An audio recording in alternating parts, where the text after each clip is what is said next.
Hi guys, good evening sa inyo. Tayo po magluluto ng corned beef with patatas. Noon, tayo po yung simula na magluto. Siyempre, una natin po ilalagay dyan is yung mantika. Okay, samayin na nga po ilaang yan.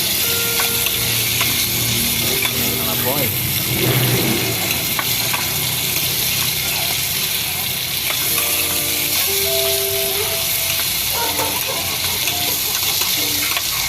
Siyempre, yan. Pagka medyo kumukulo na siya, ilagay lang natin ng konti yan para hindi siya masunog. Sa katamtama nga po ilang po yan. But, siyempre ang corned beef hindi po yan mahirap niluto. Hindi natin ulit ng konti, imagine sarap. Then, halo-haloyin lang.